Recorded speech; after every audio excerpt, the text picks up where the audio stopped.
The following program is rated low, and staff improvement is advised. Listen, how do you cook a cat? Hey. No, I can't talk about cats because I've got some friends that like kitties and stuff and I want You're to just... Twilight Pictures presents...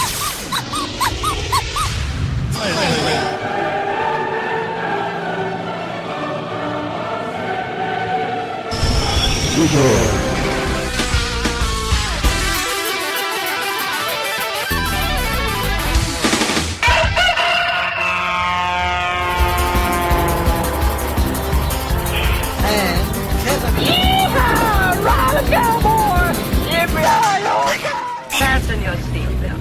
It's going to be a bumpy night. Hey, monkey, get funky! It's time to pump it up. It's time to move it to you. It's time to make you move.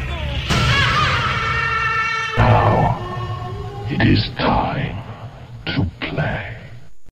Around you, a smile and raise my glass and salute to you, Jackie Kneebone. Your face is forgotten, your legend untold. You're lost in the new world alone. But still rivers, stock roots and fresh horses will carry you home.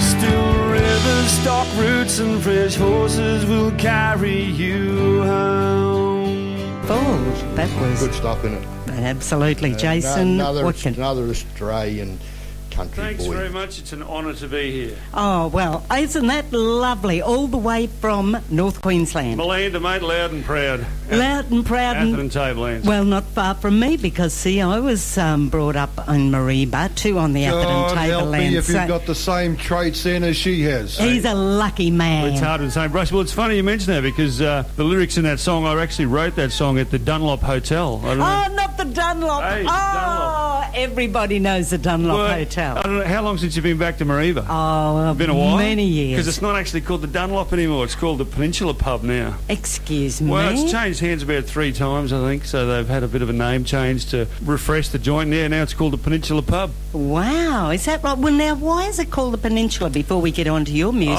It's not on a peninsula, we're up in the air. No, it's not, but I mean, Mareeba's always classified itself as the gateway to the peninsula. Oh, You know, right. I mean, it's the bottom of the savannah there, so that's their claim to fame, I suppose. Wow. Well, since you left, that is. Oh, yeah, of course, of course. I bet you things have improved since you left.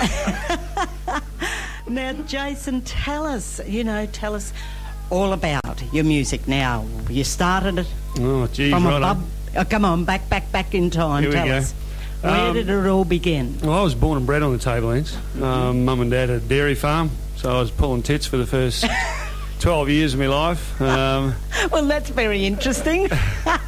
Well, what else would you call them? Exactly. Well, you know, I mean, and you got to be a special breed of person to live in Millamilla anyway, because it's the sort of place where it rains for 9 months of the year and then the wet season sets in. So, That's true. you know, you stand still long enough, you get mould growing on your arse. Mould everywhere. But it's a beautiful place, you know, and I was privileged to grow up there. It was also a big timber industry town. When I started playing music was about the time deregulation, World Heritage came along and wiped out the timber industry up there. My 2 brothers and I had a band, and you're gonna love this, but we had a band called the Good Old Boys.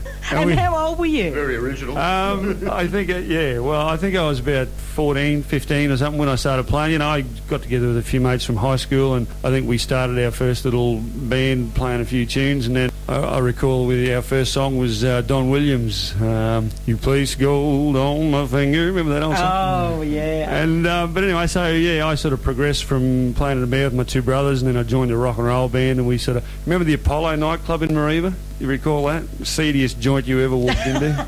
But I love the seedy ones because they've got all the that'd characters. be right. Yeah, that'd be right. You got all the characters and all the stains. Yeah.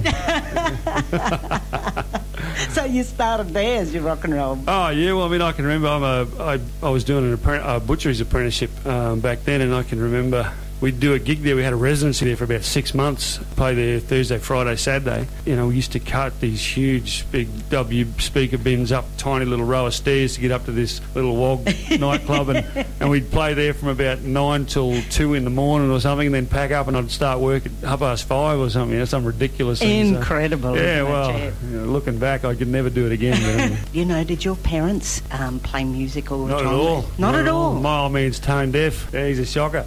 My brother he was even worse. He was, I don't know if you can be worse than tone deaf, but he was worse than my old man. He was the drummer in the Good Old Boys. Yeah. And my other brother, he could hold a tune, I suppose, but I think I held the torch. Wow. Oh, and here you are now. Here we are. So how many years you been going?